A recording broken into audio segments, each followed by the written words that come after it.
Hindi channel पर।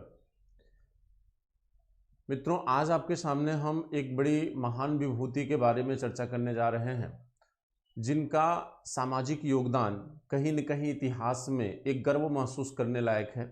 और मुझे लगता है कि इस तरह के व्यक्तित्व से आप लोग भी बहुत सारी चीज़ों को सीख सकते हैं। इनका सामाजिक योगदान आपके इतिहास में, आपके सिलेबस में एक इम्पोर्टेंट रोल अदा करता है। यहाँ से प्रश्न भी बहुत सारे पूछे गए हैं। अगर आप पिछले ईयर के क्वेश्चन देखेंगे तो वहाँ पे बहुत सारे प्रश्न पूछे जा चुके हैं। ठीक है, तो कहा जाता है कि उस महान विभूति का नाम ज्योतिबा फूले है, जिसकी चर्चा हम आज की क्लास में करेंगे। और ज्योतिबा फूले ने जो सामाजिक योगदान दिया, वह सामाजिक योगदान आज भी कहीं न कहीं अनुकरणीय है, क्योंकि आज भी वो समस्याएं जिनको दूर करने का प्रयास ज्योतिबा फूले ने शुरू किया था, वो शायद अभी तक भी पूरी तरह समाप्त नहीं हो सकी हैं। तो हमारा भी दायित्व बनता है कि जिस कड़ी को ज्योतिबा फूले ने स्टार्ट किया था, उसे हम कहीं न कहीं आगे ले जाए। मित्रों, ज्योतिबा फूले के कार्य का जो सामाजिक योगदान रहा, उसके बारे में कहा जाता है कि गांधी, अंबेडकर और डी.के. कर्वे जैसे महान व्यक्तियों ने भी बड़ी चर्चा किया है। अंबेडकर की अगर हम बात करें तो अंबेडकर ने ज्योतिबा फूले के संदर्भ में कहा है कि ज्योतिबा फूले जो है आधुनिक भारत के सबसे महान शूद्र थे। एक स्टेटमेंट है अंबेडकर महोदय का, किसके लिए? ये इन्होंने ज्योतिबा फूले के विषय में कहा है मित्रों कि ज्योतिबा फूले आधुनिक भारत के सबसे महान शूद्र थे, जिन्होंने पिछड़ी हिंदू जाति को, जिन्होंने हिंदुओं की पिछड़ी जाति को, हिंदुओं की अगड़ी जाति का गुलाम बनने से रोक दिया या उसको रोकने का प्रयास किया। वो कौन थे? वो ज्योतिबा फूले थे, जिन्होंने, कहा जाता है कि पिछड़े हिंदू वर्ग जो गुलाम हुआ करते थे, अगड़े अगड़े हिंदुओं का, या हायर जो हिंदू थे, या उच्च वर्ग के या कुलीन वर्ग के जो हिंदू थे, उनका गुलाम बनने से क्या किया? रोका। ये स्टेटमेंट है किसका? आपके भीमराव अंबेडकर का। तो न केवल ज्योतिबा फूले ने केवल शूद्रों के लिए योगदान दिया या शूद्रों के लिए सामाजिक योगदान दिया, यानी उनको कहीं न कहीं गुलामी से मुक्त करने का प्रयास किया, बल्कि इसके अतिरिक्त उन्होंने जो योगदान महिला शिक्षा के लिए दिया है, जो योगदान शिशु बाल हत्या के लिए दिया, जो योगदान सती प्रथा के लिए दिया, या विधवा विवाह को रोकने अनुमति देने के लिए प्रयास किया, यह भी बेहद सराहनीय योगदान है। तो हम इनके योगदान को एक निश्चित दायरे में सीमित नहीं कर सकते मित्रों। इनका योगदान जो है वो समाज की हर बुराई के विरुद्ध हमको दिखाई देता है। तो हम उसी तरह देखेंगे कि इन्होंने किस किस क्षेत्र में किस किस तरह का योगदान दिया। तो चलिए हम शुरू करते हैं ज्योतिबा राव फूले के संदर्भ में बात करने का। हम यहाँ से शुरू करते हैं। लेकिन मित्रों, कहा जाता है किसी व्यक्ति की महानता जो है वो ज़्यादा महत्वपूर्ण तब हो जाती है जब उसकी पृष्ठभूमि बेहद क्या हो? कठिन हो। एक ऐसी पृष्ठभूमि से जहाँ पर वास्तव में बहुत ही समस्या हो, या समस्याग्रस्त पृष्ठभूमि से उभर कर एक महान योगदान देना देश या समाज के लिए, वो बहुत अनुकरणीय हो जाता है।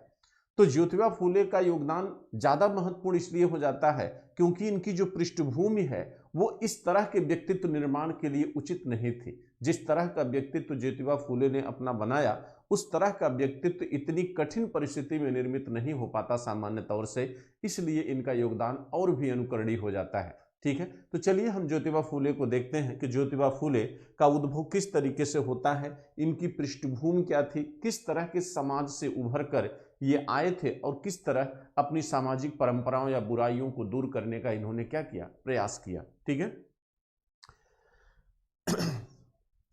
तो कहा जाता है कि ज्योतिबा फूले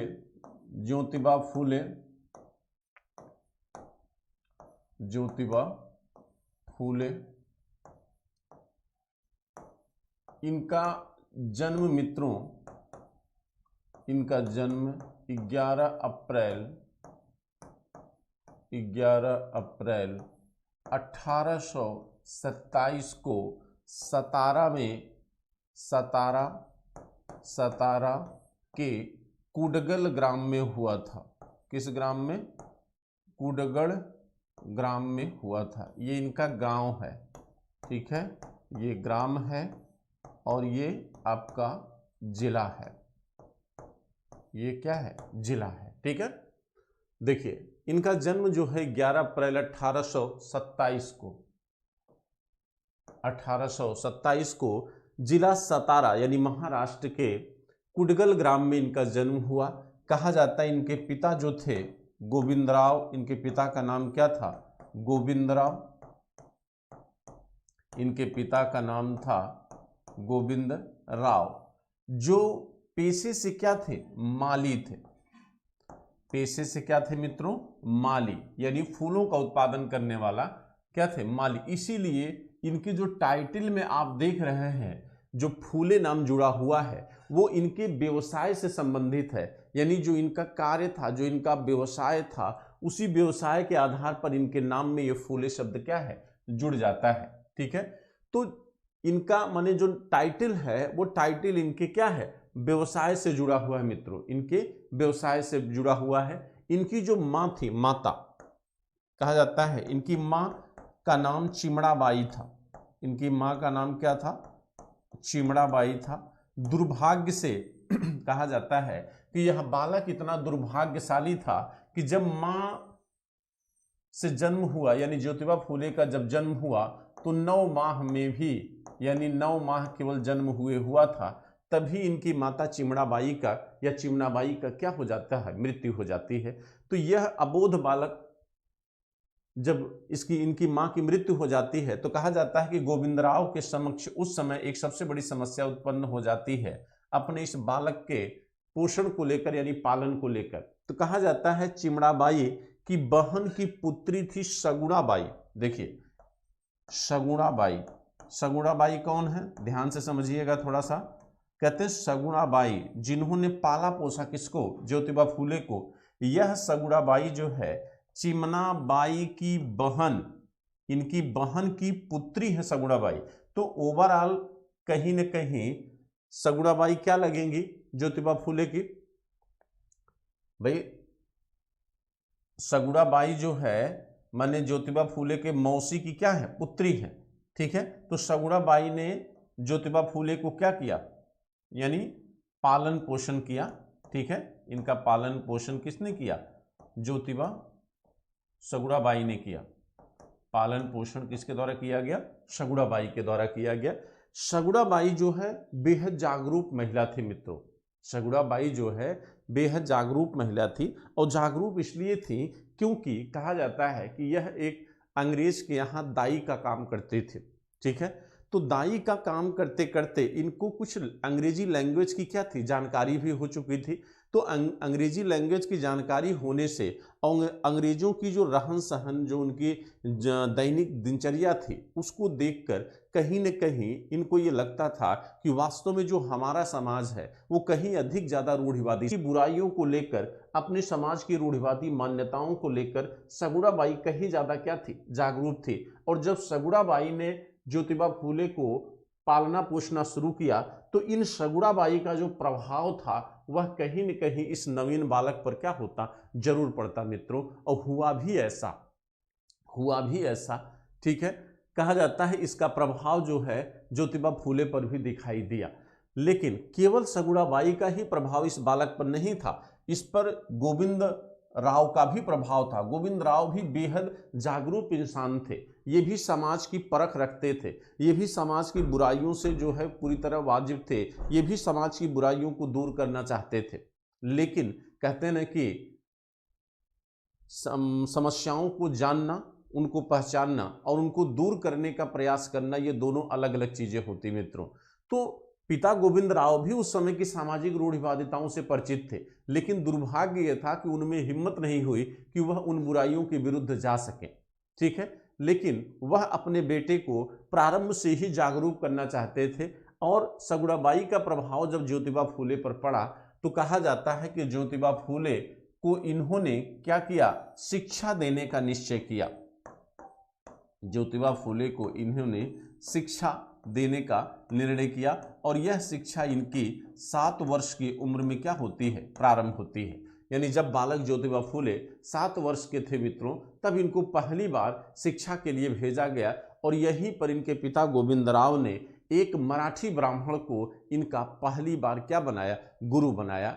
कहा जाता है कि एक मराठी ब्राह्मण शिक्षा देने के लिए क्या हो गया, तैयार हो गया। अब आप सोचिए कि आपके मन में ये बात आ रही होगी कि जब समाज इतना रूढ़िवादी था, समाज में छुआछूत का इतना भेद था, लोगों में ऊंच नीच का भेदभाव था, शूद्रों को शिक्षा का अधिकार नहीं था, क्योंकि ये माली जात किस में आती है, शूद्र में आती है।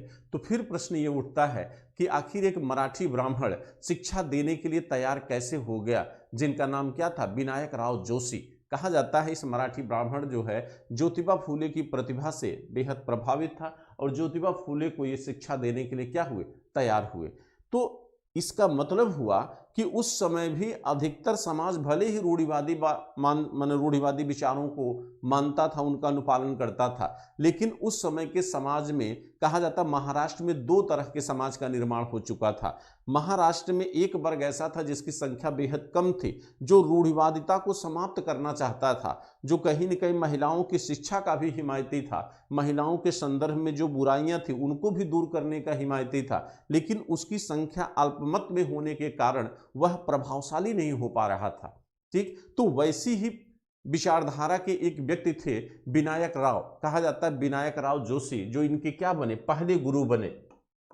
विनायक राव जोशी, विनायक राव जोशी इनके पहले क्या बने, गुरु बने। और विनायक राव जोशी कहा जाता है ज्योतिबा फूले की प्रतिभा से बेहद क्या थे, प्रभावित थे। ठीक है, कहा जाता है कि यहां पर यह विनायक राव इनको वेद का, गणित का, संस्कृत का ज्ञान इनको क्या किए, दिए। ठीक है, और यहीं पर इनके एक मित्र बनते हैं, यहीं पर इनके एक मित्र बनते हैं जिनका नाम था सदाशिव गोडसे। इनके मित्र बने कौन, सदाशिव गोडसे। सदाशिव गोडसे, देखिए मित्रों, अभी केवल मित्र का नाम जानते रहिए बस, सदाशिव गोडसे। अब देखिए, कहा जाता है कि जब 7 वर्ष की उम्र में ज्योतिबा फूले शिक्षा लेना शुरू किया तो सबसे पहला विरोध, देखिए किसी भी तरह का जो विरोध होता है मित्रों, वो सबसे पहले अपने परिवार से पैदा होता है। जब आप अपने परिवार के विरुद्ध या सामाजिक नियमों के विरुद्ध कोई नया कार्य करना शुरू करते हो तो सबसे पहला जो विरोध होता है वो अपने परिवार से ही झेलना पड़ता है। तो कहा जाता है कि ज्योतिबा फूले जब पहली बार शिक्षा लेने गए तो अभी तक इस जाति में ऐसा नहीं हुआ था कि कोई शिक्षा लेने का प्रयास किया हो, क्योंकि शूद्र समाज से थे ज्योतिबा फूले और इन्होंने एक नवीन कार्य करने का प्रारंभ किया। तो इनके पिता गोविंदराव को परिवार के साथ साथ सामाजिक अवहेलना झेलना पड़ा, यहां तक कि समाज ने इनको धमकी देना शुरू किया कि आप ज्योतिबा फूले की शिक्षा को रोकिए, क्योंकि समाज यही कहता था कि यह चाहे जितना भी पढ़ ले, चाहे जो भी कर ले, वह करना उसे क्या है, अपना पारंपरिक कार्य, यानी फूल उगाना, माला बनाना। ठीक, लेकिन ज्योतिबा इस बारे में कभी नहीं सोचता था, लेकिन दुर्भाग्य से सामाजिक दबाव और रूढ़िवादिता के कारण पिता गोविंदराव को अपने इस बालक की शिक्षा को रोकना पड़ा। इनको शिक्षा क्या करना पड़ा, वंचित कर देना पड़ा, और इनकी शिक्षा क्या हो गई, रुक गई, जिसकी वजह से ज्योतिबा भी बहुत दुखी रहा। लेकिन कहा जाता है कि उन्होंने अपने पिता के साथ फिर काम करना क्या किया, शुरू किया, यानी घर के पारंपरिक कार्यों में, घर के पारंपरिक कार्यों में ज्योतिबा फूले क्या हुए, लग गए। लेकिन ज्योतिबा फूले के मन में जो भावना थी शिक्षा को लेकर, वह बार बार कहीं न कहीं प्रेरित होती थी और अपने पिता के सामने वो बात ये रख नहीं पाते थे। लेकिन हुआ ये कि जो सगुणाबाई थी, ये सगुणाबाई चूंकि पहले से ही प्रभावित थी अंग्रेजी शिक्षा से या उस तरह के समाज से, तो सगुणाबाई ने क्या किया कि इनके एक मित्र थे जिनका नाम था फादर लिजिट, जिनका नाम था फादर लिजिट, सगुणाबाई के ही पहचान के थे फादर लिजिट, और दूसरे जो थे जिनका नाम था गफ्फार बेग मुंशी, गफ्फार बेग मुंशी, गफ्फार बेग मुंशी। ठीक है, कहा जाता है कि ज्योतिबा फूले की शिक्षा पुनः स्टार्ट होने में सबसे बड़ा योगदान अगर किसी का रहा तो वो फादर लिजिट और गफ्फार बेग मुंशी का रहा। कहा जाता है कि सगुणाबाई के कहने पर इन दोनों लोगों ने ज्योतिबा फुले के पिता गोविंदराव को बेहद क्या किया, मोटिवेट किया, ताकि वो ज्योतिबा को शिक्षा के लिए पुनः क्या करे, भेजें और समाज से लड़ने का एक साहस अपने अंदर पैदा करें। ठीक है, क्योंकि कहा जाता है कि गफ्फार बेग मुंशी ने गोविंदराव को ये साफ साफ समझाया कि आप जब भी कोई नवीन काम करोगे या समाज से या सामाजिक बुराइयों को दूर करने की कोशिश करोगे, समाज के विपरीत अगर कोई काम करना शुरू करोगे तो वहां पर आपको विरोध झेलना ही झेलना होगा। ठीक है, और कहा जाता है कि यहाँ पर ज्योतिबा फुले भी अपने पिता से इस बात को व्यक्त करता है कि हमें शिक्षा लेना है, हम अंग्रेजी शिक्षा प्राप्त करना चाहते हैं। ठीक है, और तब जाकर जो है पिता गोविंदराव जो है पुनः अपने इस पुत्र को शिक्षा की अनुमति देते हैं और इसका नाम जो है चर्च ऑफ स्कॉटलैंड मिशन में लिखाते हैं। इसके बाद जो है church of Scotland mission, church of Scotland mission, church of Scotland mission 1833 में ज्योतिबा फुले यहाँ से क्या किए, शिक्षा को प्राप्त किए।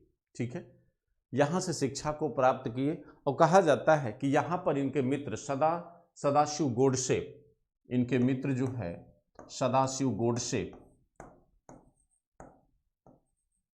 सदाशिव गोडसे मित्रों ये ब्राह्मण थे। देखिए, कहा जाता है कि विद्यार्थियों में क्या होता है कि उतना वैचारिक विभेद नहीं होता है जितना समाज के अन्य वर्ग में होता है। तो यहाँ पर सदाशिव गोडसे जो मित्र थे किसके, आपके ज्योतिबा फुले के, कहा जाता है दोनों गहरे मित्र थे। और ज्योतिबा फुले और सदाशिव गोडसे ने एक किताब पढ़ी थी, ज्योतिबा फुले और सदाशिव गोडसे दोनों ने एक किताब पढ़ी, जो किताब किसकी है, टॉमस पेन की किताब है। ये किसका है, टॉमस पेन की किताब है। उसका नाम है मानव का अधिकार, राइट ऑफ ह्यूमन, मानव का अधिकार, राइट ऑफ ह्यूमन। इस किताब का नाम है मानव का अधिकार,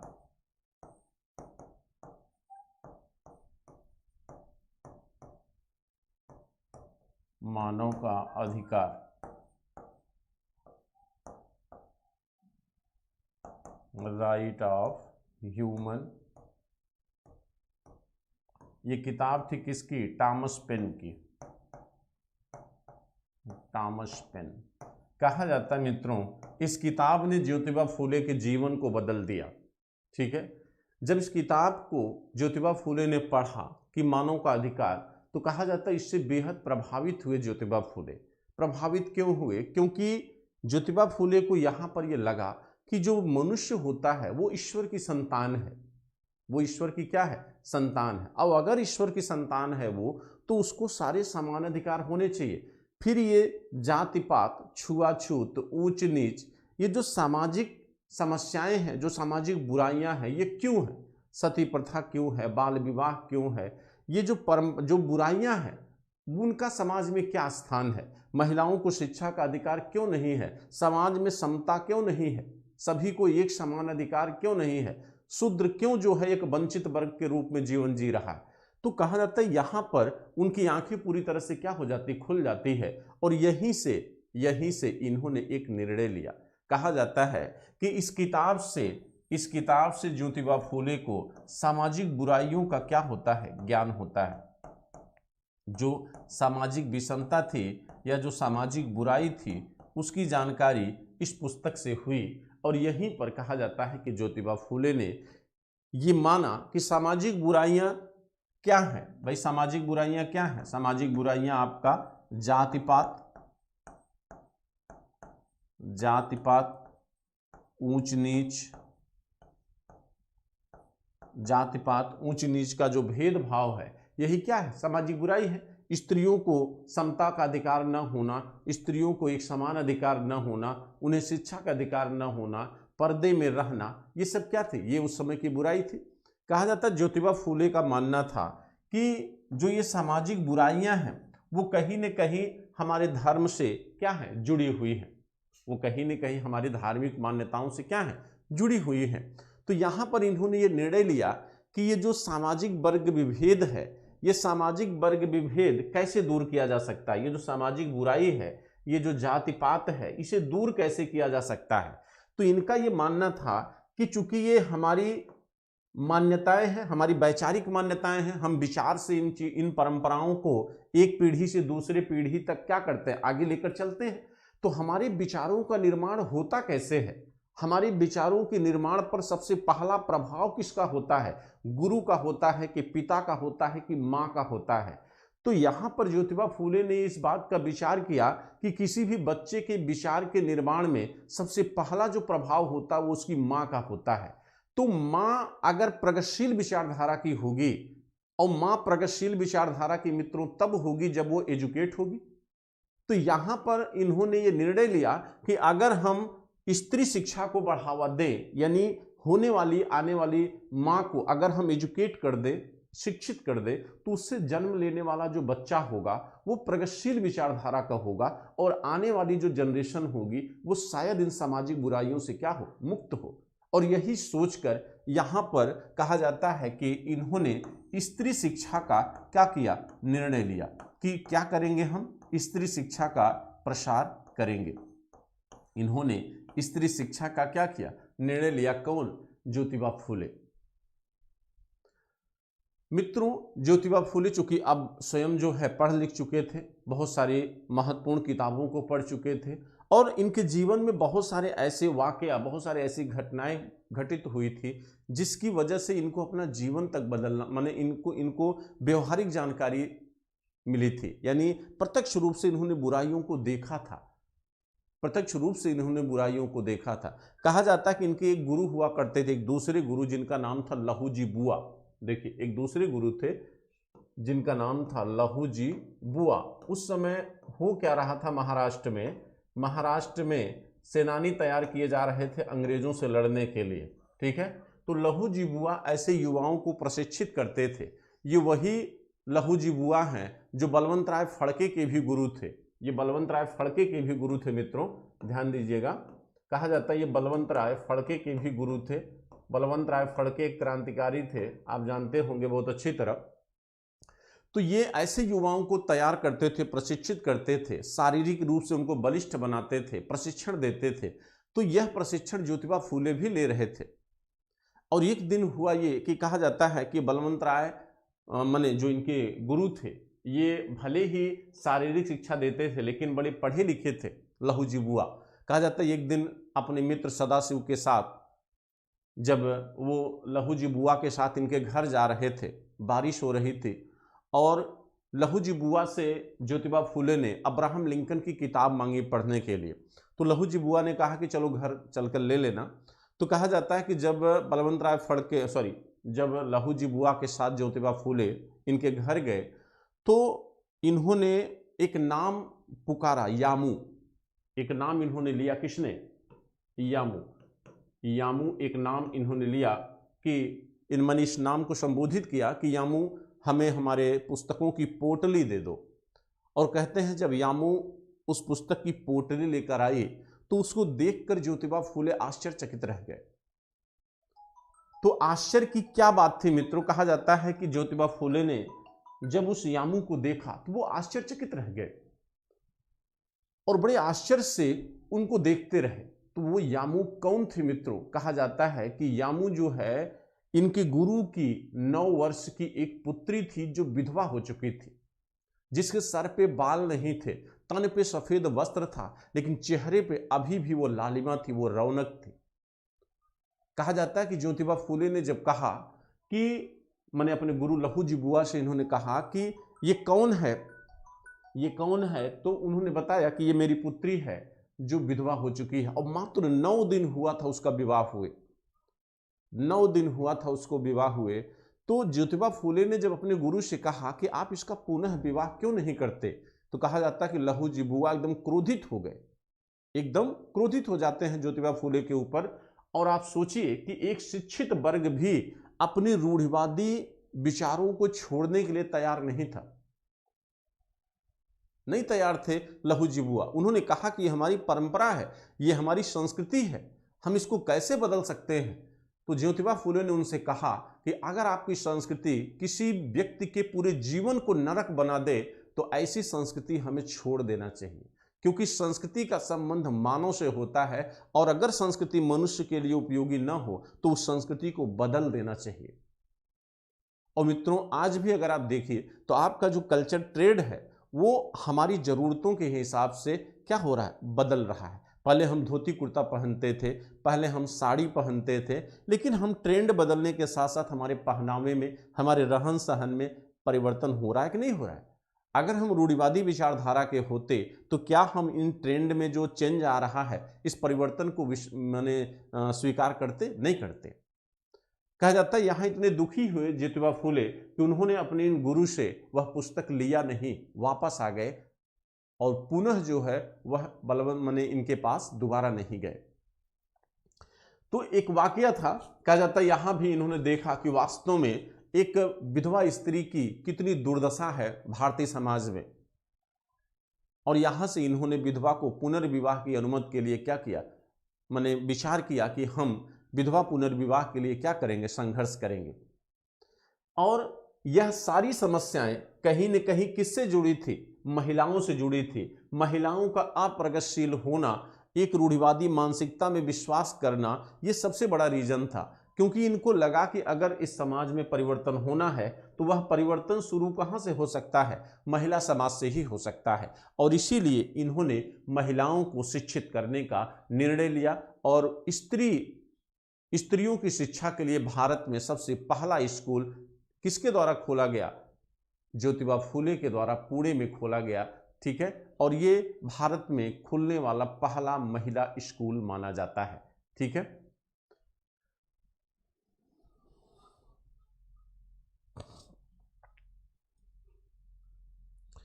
तो मित्रों एक चीज आप जानिए, आप देखिए, एकदम बहुत ध्यान से समझिएगा, हर चीज ज्योतिबा फुले ने कैसे दूर करने का प्रयास किया, किस तरह से ये आने वाली सदी में हमारे अनुकरणीय बने। न केवल दलित समाज बल्कि ब्राह्मण समाज ने भी इनको आदर्श माना, इनके योगदान को समाज के लिए एक आदर्श माना गया, ब्राह्मण समाज के द्वारा या उच्च वर्ग के द्वारा भी।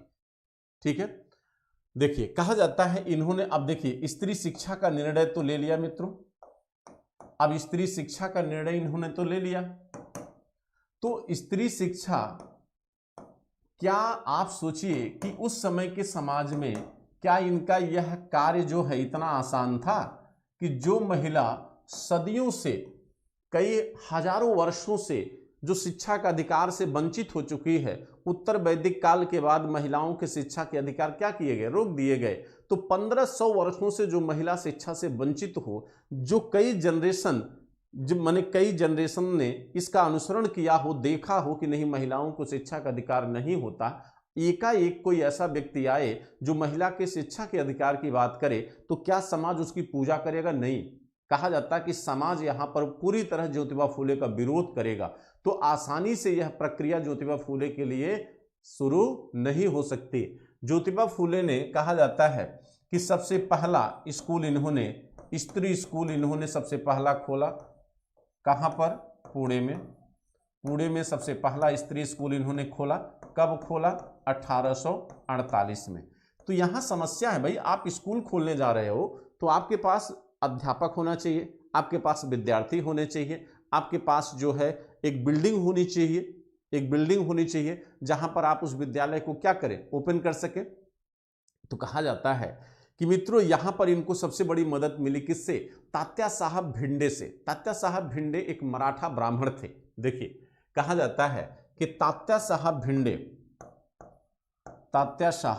भिंडे एक मराठा ब्राह्मण थे और तात्या साहब भिंडे ने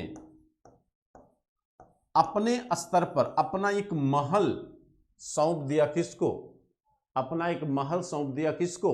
ज्योतिबा फुले को।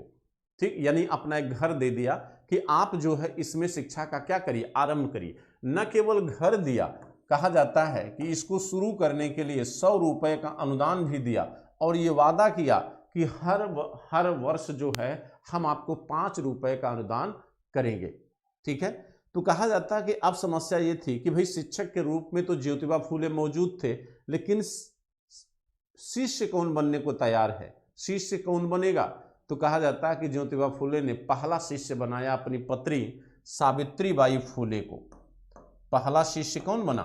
सावित्रीबाई फूले।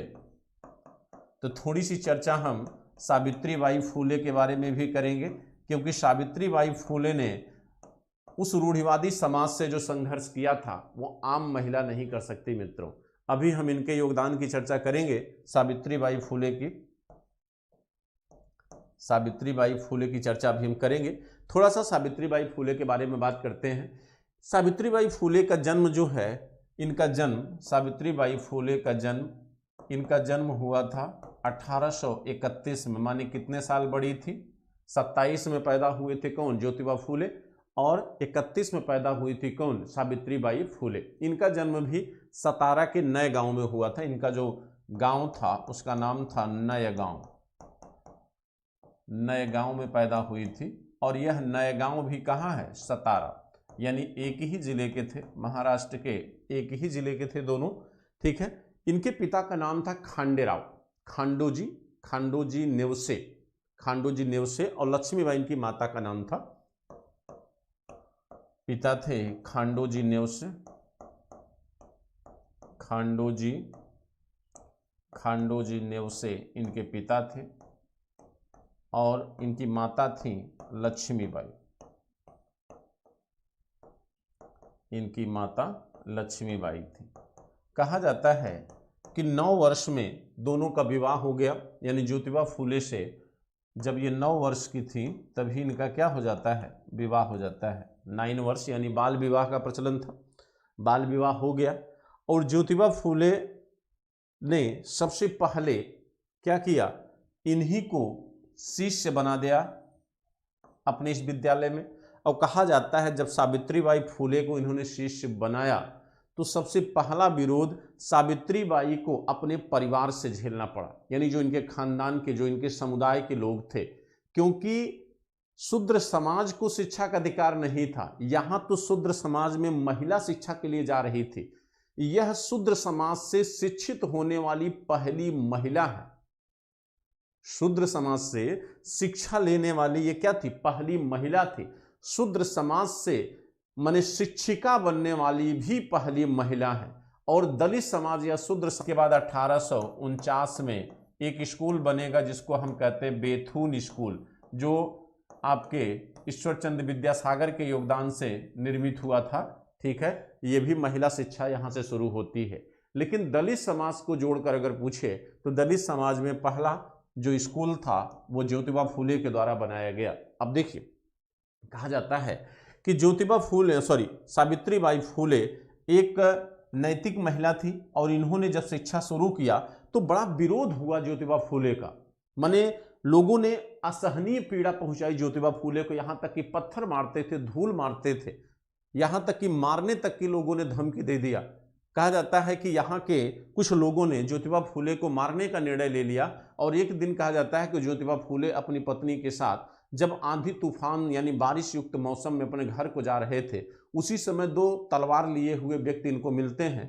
और उन लोगों ने जब इनसे पूछा कि उनका घर कहाँ है, यानी जो तलवार लिए हुए थे उन लोगों ने ज्योतिबा फूले से पूछा कि हम उनके यहाँ जाना चाहते हैं। तो ज्योतिबा फूले ने पूछा कि आखिर क्यों? तो कहा जाता है कि उन लोगों ने बताया कि हमें मारना है। तो ज्योतिबा फूले ने कहा कि जिसे आप ढूंढ रहे हो वो आपके सामने खड़ा है, आप मार लीजिए। अगर मेरे मरने से आपको खुशी मिलती है, आपका विकास होता है, तो आप स्वेच्छा से हमारी हत्या कर सकते हैं।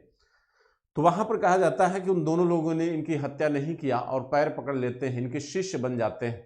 उसी में एक थे केरे, जो मराठा ब्राह्मण थे, जो आगे चल के शिक्षक बनते हैं इनके स्कूल के।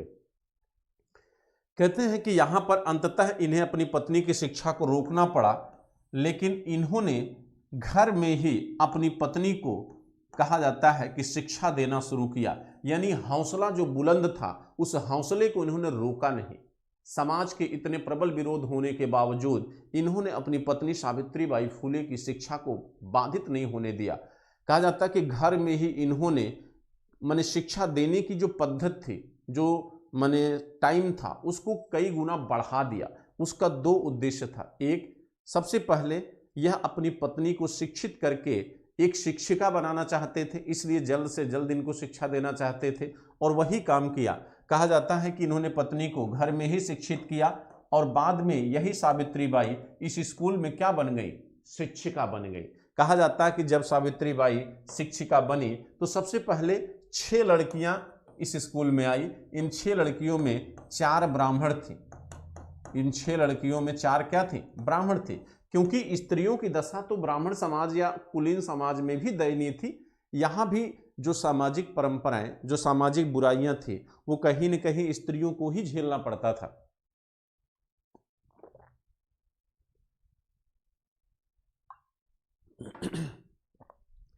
तो स्त्री मित्रों, चाहे जिस समाज की रही हो, चाहे वो कुलीन समाज की महिला हो, चाहे शूद्र समाज या दलित समाज की महिला हो, सामाजिक अधिकारों से हमेशा वो वंचित रही। बात समझ रहे हैं? तो यहां पर 4 ब्राह्मण महिलाओं ने शिक्षा शुरू किया और 2 जो है दलित महिलाएं शिक्षा प्राप्त की। कहा जाता है कि सावित्रीबाई फुले इतनी नैतिक महिला थी कि घर से जब निकलती थी तो 3 साड़ियां लेके निकलती थी। जो साड़ी पहन के निकलती थी वो रास्ते में गंदी हो जाती थी, क्योंकि लोग उस पर गोबर, कीचड़ और कंकड़ पत्थर, धूल मारते थे। और जब विद्यालय पहुंचती थी तो साड़ी को बदलती थी और जब वापस आने लगती थी फिर वो साड़ी गंदी होती थी और घर में आके दूसरी पहनती थी। तो जिन्होंने इतना कुछ सहा अपने समाज को आगे ले जाने के लिए, और सावित्रीबाई फुले जो उन्होंने लिखा है अपनी जीवनी में, वो यही लिखा उन्होंने कि हम इस कार्य को ईश्वरीय आदेश समझकर कर रहे थे। हम अपने कर्म को एक कहीं न कहीं अपनी उत्तरदायित्व या अपनी रिस्पॉन्सिबिलिटी समझ के हम उसको कर रहे थे। और जब भी कोई कीचड़ या धूल फेंकता था तो हम उसे ईश्वर द्वारा फेंका गया फूल या प्रसाद समझते थे। और इन्होंने इस कठिन परिस्थिति में, कहा जाता है कि महिला शिक्षा के लिए योगदान करना शुरू किया। तो इस शिक्षा ही व्यक्ति के विचार को क्या करती है? बदलती है। शिक्षा ही आपकी सभी बुराइयों को दूर कर सकती है। और इसीलिए सबसे पहला प्रयास ज्योतिबा फुले ने शिक्षा के माध्यम से करने का निर्णय लिया। और इस तरह धीरे धीरे कहा जाता है कि पुणे में इन्होंने कुल 18 स्त्री विद्यालय का क्या किया? निर्माण किया। कुल कितने विद्यालय इन्होंने बनाए? 18 स्त्री विद्यालय का निर्माण किया गया। कहा जाता है कि इनके विद्यालयों में एग्जाम यानी एग्जाम लेने के लिए एक अंग्रेज आए थे जिनका नाम था मेजर कैंडी। कहा जाता है कि मेजर कैंडी जब इनके विद्यालय के बालिकाओं का एग्जाम लेने के लिए आए तो बेहद प्रभावित हुए थे वो, और उनको लगा था कि नहीं, यहाँ की बालिकाएं या बच्चे जो है वो कहीं न कहीं हायर सेकेंडरी से भी बेहतर शिक्षा अर्जित किए हैं। और इस बात के लिए कहा जाता है कि माने ज्योतिबा फुले को सम्मानित भी किया गया अंग्रेजों के द्वारा। ठीक है। और यहाँ पर ज्योतिबा फुले का जो सम्मान था वो महाराष्ट्र में अब धीरे धीरे क्या हो रहा था? बढ़ रहा था। और इसीलिए अब ज्योतिबा फुले जो है एक बड़े स्तर पर सामाजिक सुधार में अपना योगदान देना चाहते थे। और इसीलिए इन्होंने अपने सामाजिक सुधार का जो दायरा था वो क्या किया? बढ़ा लिया। ठीक है। कहा जाता है कि महाराष्ट्र में जो पेशवा सरकार हुआ करती थी अंग्रेजों से पहले, पेशवाओं के द्वारा एक कोष गठित किया गया था जिसका नाम है दक्षिणी कोष। जिसका नाम है दक्षिणी कोष। ठीक है। तो कहा जाता है कि यह दक्षिणी कोष जो है उसी तरीके का कोष माने होता था एक जहां पे धन संग्रह किया जाता है। इस दक्षिणी कोष से मराठा ब्राह्मणों को अनुदान दिया जाता था। जो गरीब ब्राह्मण होते थे उनके माने जीवन संचालन के लिए दान दिया जाता था। जैसे आप उत्तर भारत में देखे होंगे, मंदिरों को दान दिया जाता था, ब्राह्मणों को दान दिया जाता था जिसको ब्रह्मदेय कहते थे। उसी तरह दक्षिण भारत में मराठों के अधीन एक दक्षिणी कोष बनाया गया था जिसमें गरीब ब्राह्मणों को दान दिया जाता था। लेकिन यहाँ पर इसका बड़ा दुरुपयोग हो रहा था, यानी गलत तरीके से यहाँ का धन जो है ऐसे लोगों के हाथ में जा रहा था जो जरूरी नहीं था। लेकिन जब अंग्रेजों की सत्ता आ गई महाराष्ट्र में, तो अंग्रेजों का जब इस पर अधिकार हो गया तो इस राजकोष से ज्योतिबा फुले को भी धन प्राप्त होना शुरू हो गया। तो अब समाज सुधार के लिए कार्य करने का एक जरिया कहीं न कहीं ज्योतिबा फुले को क्या हुआ? प्राप्त हुआ। और जब एक जरिया मिल गया, एक आर्थिक आधार मिल गया, तब ज्योतिबा फूले और सावित्रीबाई फूले ने बढ़ चढ़कर सामाजिक सुधार करने का कार्य करना शुरू कर दिया। और 1854 में इन्होंने पहला विधवा आश्रम क्या किया, स्थापित किया। यानी 1854 में इन्होंने पहला विधवा आश्रम क्या किया, स्थापित किया। अब देखिए, विधवाओं की दशा इतनी दयनीय थी। थोड़ी सी हम एक घटना की चर्चा कर दें। विधवा के लिए कहा जाता है कि विधवाओं की समस्या बेहद दयनीय थी। आप जानते हैं कि मनुस्मृति विधवाओं को लेकर इतने कठोर नियमों का प्रावधान करती है मित्रों कि आपकी भी रूह कांप जाए। मनुस्मृति कहती है कि यदि स्त्री विधवा हो चुकी है तो मन में भी परपुरुष का विचार नहीं होना चाहिए। मन यानी कहीं न कहीं आपके विचारों पर भी कंट्रोल करने की कोशिश मनुस्मृति करती है। ठीक है। इसके बाद मनुस्मृति कहती है कि अगर स्त्री विधवा है तो सूर्य उगने के पहले वह घर से बाहर, माने अंधेरे में ही वो घर के बाहर जा सकती है। सूर्य उगने के बाद वह घर के बाहर नहीं जा सकती, क्योंकि वो अशुभ है। एक विधवा स्त्री सर पे बाल नहीं रख सकती, उसके तन पर सफेद वस्त्र होना चाहिए जिससे आकर्षण का जन्म न हो। उसका भोजन पौष्टिक नहीं होना चाहिए जिससे शरीर में कामुकता का जन्म न हो। वह चटाई पर लेटनी चाहिए। उसका आवास घर के कोने में होना चाहिए। अब आप सोचिए कि विधवाओं के लिए क्या इतने कठोर नियम होने जरूरी थे? मनुष्य के लिए क्यों नहीं हुआ? एक मानव समाज के लिए इन नियमों का प्रावधान क्यों नहीं किया मनुस्मृति ने? तो कहा जाता है कि विधवाओं की इतनी दयनीय स्थिति को देखते हुए इन्होंने एक निर्णय लिया कि हम विधवाओं के लिए एक सामाजिक योगदान देंगे। ऐसी विधवाएं जिनका परिवार के द्वारा या समाज के द्वारा कहीं न कहीं अवहेलना किया गया, हम ऐसी विधवाओं को क्या करेंगे, सहारा देंगे। कहा जाता है एक वाकया इनकी जिंदगी में हुआ था। एक स्त्री थी जिनका नाम है काशीबाई। ध्यान दीजिएगा मित्रों, कहते हैं काशीबाई बड़ी कम उम्र में विधवा हो गई थी और काशीबाई गर्भ से थी उस समय। और जब कम उम्र में विधवा हो गई और गर्भ से थी तो इनके परिवार ने इनको घर से बाहर निकाल दिया और जिंदगी से ऊब कर काशीबाई आत्महत्या करने जा रही थी। लेकिन जब ज्योतिबा फूले और सावित्रीबाई फूले ने देखा तो कहा जाता है काशीबाई को इन्होंने रोक लिया आत्महत्या करने से, और इस काशीबाई को अपने घर ले गए। और इसी काशीबाई से पैदा हुआ था यशवंत नामक पुत्र। इस यशवंत पुत्र को ही ज्योतिबा फूले ने क्या किया, गोद ले लिया था। यही उनका क्या था, पुत्र था। और सावित्रीबाई फूले और ज्योतिबा फूले से कोई संतान उत्पन्न नहीं हुई। इसे विधवा के पुत्र को उन्होंने क्या किया, गोद लिया। तो जो व्यक्ति इतना सेंसिटिव हो आपकी बुराइयों को लेकर, आपके सामाजिक समस्याओं को लेकर, उस व्यक्ति के योगदान को आप भूल नहीं सकते मित्रों। कहा जाता है कि यहाँ पर विधवा आश्रम का इन्होंने निर्णय लिया। न केवल विधवा आश्रम बनाया, आपका पहला एक अनाथ आश्रम भी इन्होंने बनाया। अनाथ आश्रम ये आपके भारत में निर्मित होने वाला पहला आश्रम है मित्रों। ये अनाथ आश्रम भारत में निर्मित होने वाला प्रथम आश्रम है, पहला आश्रम है जो भारत में बना। इन्होंने बाल हत्या प्रतिबंधक गृह बनाया। इन्होंने बाल हत्या प्रतिबंधक गृह, बाल हत्या प्रतिबंधक गृह, यहां मैं नीचे लिख दे रहा हूं, बाल हत्या प्रतिबंधक गृह। ये क्या है? कहा जाता है कि आपकी सरकार जो है, जो भ्रूण हत्या की समस्या भारत में थी उसे दूर करने में इतना समय लगा दी और 1994 में भारत में भ्रूण हत्या को दंडनीय अपराध माना गया। लेकिन उस भ्रूण हत्या, जो नाजायज संतानें होती थी, कभी कभी अनैतिक संबंधों से जो संतानें उत्पन्न होती थी उनको मार दिया जाता था। लोक लज्जा के भय से स्त्रियां या परिवार के सदस्य ऐसे बच्चों की हत्या कर देते थे।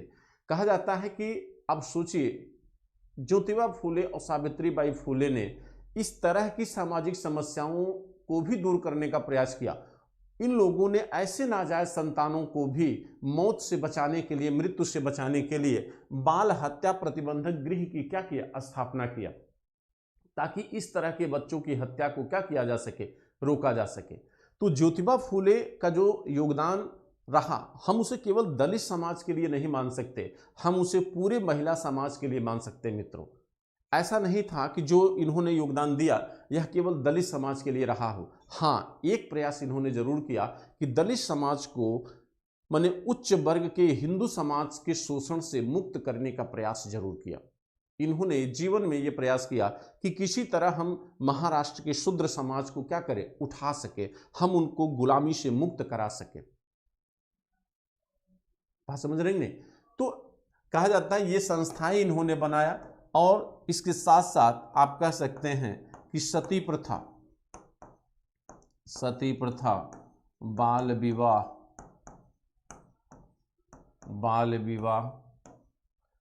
विधवा पुनर्विवाह,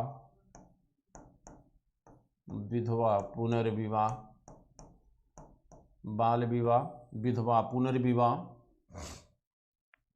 बाल हत्या,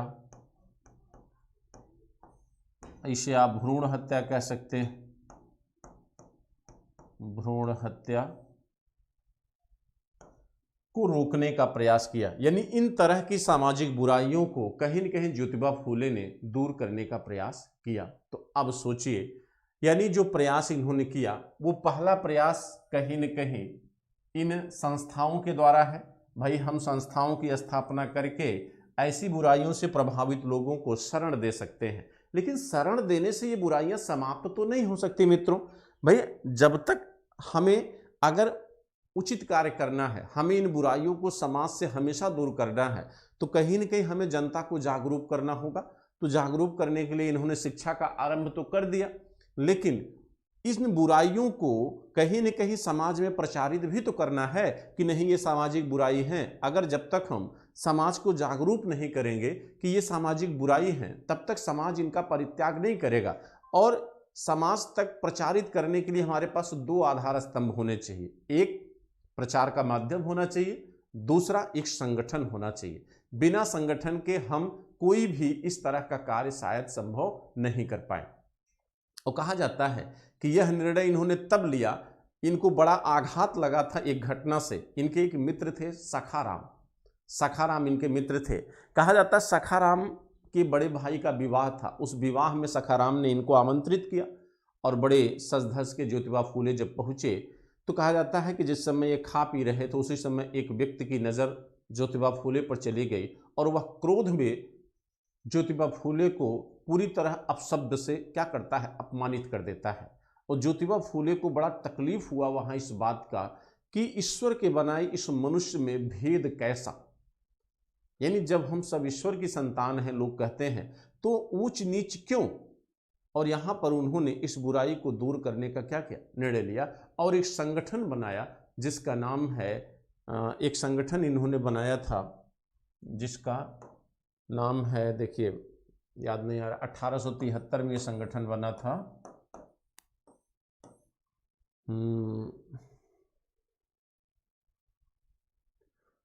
1873 में एक संगठन इन्होंने बनाया था, अभी याद नहीं आ रहा है, याद आ जाएगा तभी बता देंगे।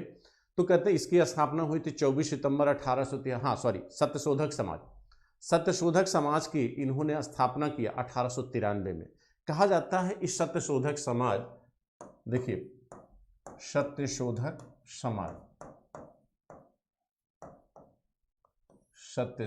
समाज ये एक संगठन है जिसकी स्थापना 24 सितंबर 1873 को की गई।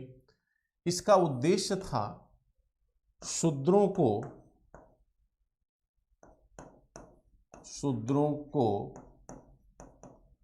कुलीन वर्ग के शोषण से मुक्त करना, शूद्रों को कुलीन वर्ग के शोषण से मुक्त करना, शोषण से मुक्त करना, वर्ण व्यवस्था, इनका भी मानना था कि वर्ण व्यवस्था की वजह से ही ये सामाजिक बुराइयां हैं। वर्ण व्यवस्था को समाप्त करना, शिक्षा का प्रसार करना,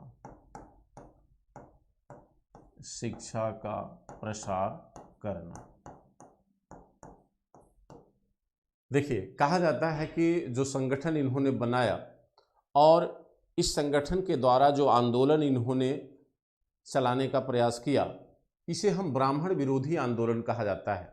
यानी ज्योतिबा फूले के द्वारा सत्यशोधक समाज के माध्यम से जो आंदोलन चलाने का प्रयास किया गया, इसे ब्राह्मण विरोधी आंदोलन माना जाता है। और ज्योतिबा फूले का भी ये मानना था कि जो इन लोगों के द्वारा जो सामाजिक नियम बनाए गए हैं धार्मिक ग्रंथों के आधार पर, वो सामाजिक नियम कहीं न कहीं क्या है, उचित नहीं है। और इस सामाजिक नियमों के कारण ही इस समाज में ऊंच नीच, जाति भेद, छुआछूत या महिलाओं की जो स्थितियां हैं वो कहीं न कहीं इन्हीं सामाजिक नियमों की वजह से हैं। इसलिए इनको समाप्त करने के लिए इन्होंने सत्यशोधक समाज के माध्यम से एक आंदोलन खड़ा करने का प्रयास किया। इसमें इन्होंने किसानों के हित की भी बात किया था। किसानों के हित की भी लड़ाई इन्होंने लड़ा, किसानों के हित की भी बात किया। यहाँ तक कि किसानों के हित के लिए एग्रीकल्चर एक्ट पास कराया था ब्रिटिश सरकार से। एग्रीकल्चर एक्ट पास कराया था, एग्रीकल्चरल एक्ट, ये ब्रिटिश सरकार से पास कराने में सफल रहे थे। कहा जाता है कि ज्योतिबा फूले ने इस मुद्दे पर कांग्रेस का भी विरोध किया था। इनका यह मानना था, कांग्रेस का इन्होंने भरपूर समर्थन क्यों नहीं किया प्रारंभिक चरण में। प्रारंभिक चरण में कांग्रेस का भरपूर समर्थन इन्होंने इसलिए नहीं किया क्योंकि प्रारंभिक चरण में आपको याद होगा मित्रों कि कांग्रेस ने किसानों का, श्रमिकों का, दलितों के आंदोलन को शामिल नहीं किया था। यानी इनकी मांग को कांग्रेस ने अपने प्रारंभिक चरण में स्थान नहीं दिया था। इस वजह से ज्योतिबा फूले ने कांग्रेस को प्रारंभिक चरण में क्या किया, विरोध किया और कहा कि कांग्रेस को दलितों और श्रमिकों, किसानों की मांगों को अपने प्रावधान में क्या करना चाहिए, शामिल करना चाहिए। ठीक है, तो प्रारंभिक चरण में कांग्रेस का इतना समर्थन इन्होंने नहीं किया था। ठीक है, और कहा जाता है कि इन्होंने कई पुस्तकों का प्रकाशन भी किया जो बार बार पूछी जाती हैं। इनकी किताबों के नाम भी आप जानते रहिए कि इन्होंने कौन कौन सी किताबों का प्रकाशन किया। ज्योतिबा फूले की किताबें कौन कौन सी हैं?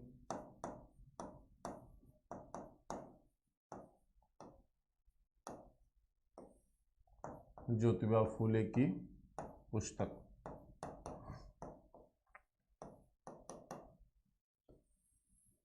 ज्योतिबा फूले की पुस्तक देखिए, कहते हैं इनकी सबसे महत्वपूर्ण पुस्तक है तृतीय रत्न,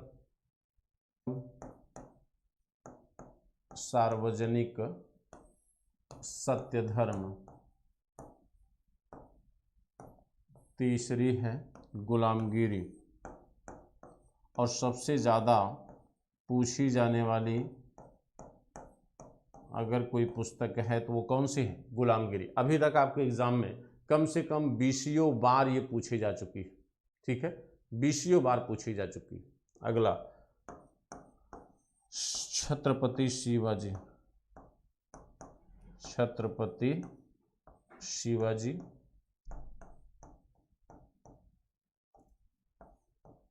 और अगला है आपका ब्राह्मणों का चातुर्य, ब्राह्मणों का चातुर्य, ब्राह्मणों का चातुर्य। ठीक है, ये इनकी क्या है, किताबें। ठीक है, एक और थी इनकी किताब जो काफ़ी फेमस है, अछूतों की कैफियत, अछूतों की कैफियत,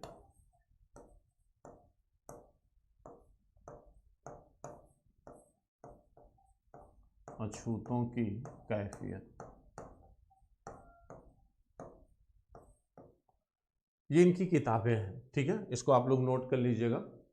अब देखिए, कहा जाता है कि अगर आपसे कहा जाए कि नारी शिक्षा के लिए इनको प्रेरित किसने किया था, तो प्रेरित करने वाली थी, एज अ फैक्ट आप नोट कर लीजिए, उनका नाम था कुमारी फर्रार। ये एक मिशनरी से जुड़ी हुई थी, कुमारी फर्रार, हम भूल गए थे बताना।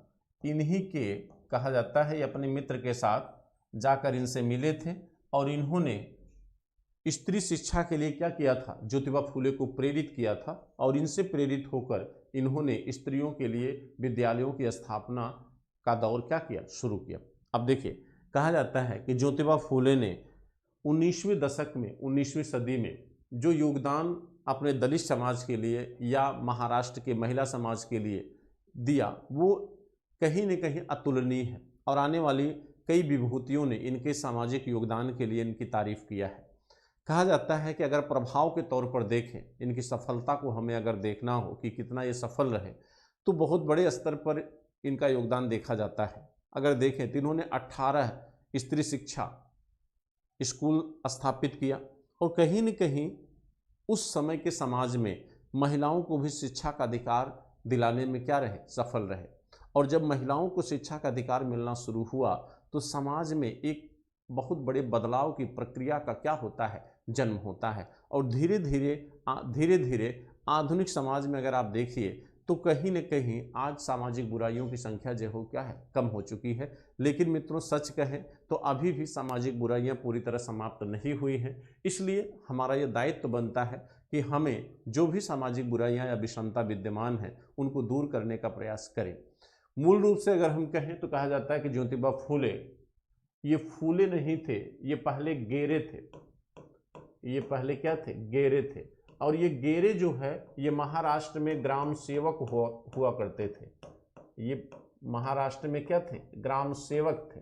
ठीक है, ये ग्राम सेवक क्या करते थे कि जो राजस्व का लिखा पढ़ा होता था, जो लिखा पढ़ी वाला कागज होता था, लिखा पढ़ी से जुड़े जो रजिस्टर होते थे, इनको अपने साथ ये क्या करते थे, रखते थे और पाटिल के साथ मिलकर राजस्व की वसूलवाई करते, यानी पाटिल के साथ ये हमेशा रहते थे। पाटिल आप जानते हैं महाराष्ट्र का सबसे निचले तबके का रेवेन्यू अधिकारी होता था, प्रशासनिक कर्मचारी होता था। उसी के साथ ये ग्राम सेवक होते थे जो कागज को अपने पास रखते थे। और यह पेशा किसका था, गेरे का था। लेकिन कहा जाता है कि एक बार एक पाटिल से बड़ा होता था कुलकर्णी। महाराष्ट्र में पाटिल से बड़ा कौन होता था, कुलकर्णी। कहा जाता है कि गेरे समुदाय का कुलकर्णी से, एक कुलकर्णी परिवार से विवाद होने के कारण इन्हें अपना गांव छोड़कर क्या करना पड़ा, हटना पड़ा। तो सारे जो गांव के लोग थे, जो गेरे गांव था, वह पूरी तरह से यहाँ के लोगों को हटना पड़ा, जिसकी वजह से अन्य स्थान पर जाकर ये लोग बसे और वहाँ पर एक नए व्यवसाय को इन्होंने अपनाया, जो व्यवसाय था किसका, फूल का, माली का। ठीक, ये हम ज्योतिबा फूले की कई पीछे की पीढ़ी के बारे में हमने आपको बताया। तो इस तरह इन्होंने एक व्यवसाय अपना लिया माली का, और उसी माली के व्यवसाय के आधार पर इन क्या हो गए, फूले हो गए। कहा जाता है दुर्भाग्य से ज्योतिबा फूले 90 में, यानी कब, 1890 में ज्योतिबा फूले की मृत्यु होती है। 1890 में मरे। और इनसे 7 साल बाद जब 1897 में पुणे में जिस समय प्लेग फैला हुआ था, उसी समय सावित्रीबाई फूले वहाँ पर प्लेग की बीमारी को दूर करने में, वहाँ के लोगों को योगदान देने में, उनको भी प्लेग हो जाता है। और उस सामाजिक योगदान के द्वारा ही जो माने सावित्रीबाई फूले भी क्या हो जाती है, मृत्यु हो जाती है। और सावित्रीबाई फूले ने भी अपने जिस चरित्र का प्रदर्शन किया, जो एक मनोबल दिखाने की कोशिश किया महिलाओं के अधिकार के लिए, वह कहीं न कहीं महिला समाज के लिए अनुकरणीय होना चाहिए। महिलाओं को भी उनसे कुछ सीखना चाहिए, उनके साहस से कहीं न कहीं एक सिंबल लेना चाहिए। ठीक है, तो उनका भी योगदान आदरणीय है हमारे समाज के लिए मित्रों। तो इस तरह जो भी महत्वपूर्ण पर्सनालिटी आपके आधुनिक भारत से जुड़ी हुई हैं, हम उनके बारे में आपको आने वाली क्लासों में ज़रूर जो है कोशिश करेंगे। ठीक है, कि आप जो है, ठीक है मित्रों, चलिए फिर नेक्स्ट क्लास में मिलते हैं। थैंक यू, धन्यवाद।